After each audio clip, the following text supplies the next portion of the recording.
মধ্যপ্রাচ্যে যুদ্ধ পরিস্থিতি ও জ্বালানি তেলের দাম বাড়া নিয়ে আতঙ্কের প্রভাব পড়তে শুরু করেছে বৈশ্বিক সমুদ্র পরিবহনে। আন্তর্জাতিক শিপিং লাইনগুলো ধাপে ধাপে বাড়াচ্ছে কন্টেইনার পরিবহন ভাড়া।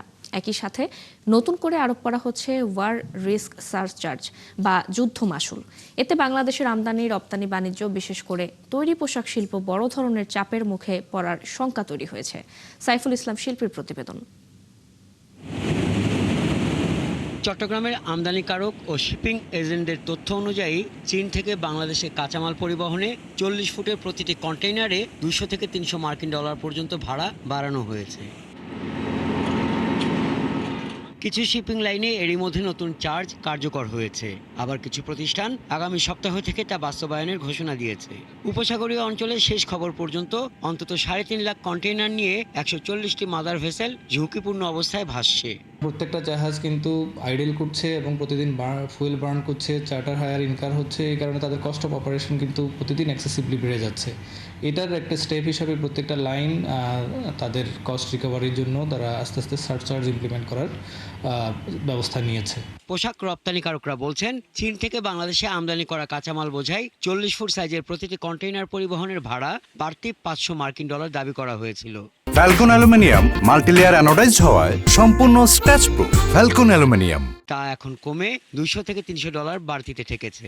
এর বাইরে প্রতি কেজি পণ্যের পরিবহন খরচ বেড়েছে 3 থেকে 3.5 মার্কিন ডলার। ইম্পোর্টের ফ্রেট চার্জটা 300 থেকে 500 ডলার বৃদ্ধি হয়েছে, যেটা আগে আমাদের কোনো ক্যালকুলেশনে ছিল না।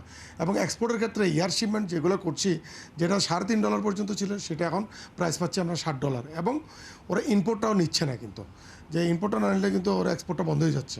এদিকে বাংলাদেশ ইন্টারন্যাশনাল বিজনেস ফোরামের চেয়ারম্যান জানান, ট্যারিফ জটিলতা নিরসন না হওয়ার আগেই আন্তর্জাতিক শিপিং কোম্পানিগুলো জাহাজ ও কন্টেইনার ভাড়া বাড়াতে শুরু করে। জ্বালানির দাম বাড়ার আতঙ্কে সেই পরিস্থিতি আরও জটিল হলো। এই শিপমেন্টগুলি সময় মতো পৌঁছে দেওয়া একটা চ্যালেঞ্জ, আর জাহাজের ভাড়া বেড়ে যাওয়াতে আমাদের কস্টিংয়ের একটা বড় ধরনের চ্যালেঞ্জ এসছে।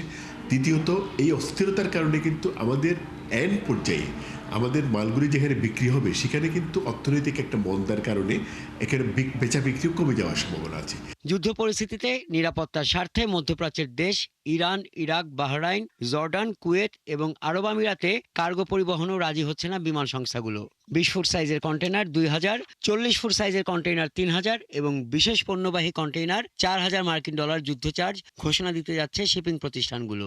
যেহেতু আমাদের এখানে মোস্টলি আমরা কনজিউমেবল কার্গো আমরা ইম্পোর্ট করে থাকি, সেক্ষেত্রে ইম্পোর্টারকে অনেক বেশি পরিমাণ ফ্রেইট এবং বেশি পরিমাণ মূল্য দিয়ে ইম্পোর্ট করতে হবে, যেটার ইম্প্যাক্ট আমরা ভোক্তা হিসেবে আমাদেরকে গুনতে হবে। হরমুজ প্রণালীর ঝুঁকি জটিলতায় ইউরোপ আমেরিকায় পণ্য পাঠাতে আফ্রিকার কেপ অফ গুড হোপ প্রণালী ব্যবহারের কোনো বিকল্প দেখছেন না শিপিং ব্যবসায়ীরা। এক্ষেত্রে সময় 12 থেকে 15 দিন বেশি লাগবে, বাড়বে জাহাজের খরচও। হাসান আহমেদ, 71।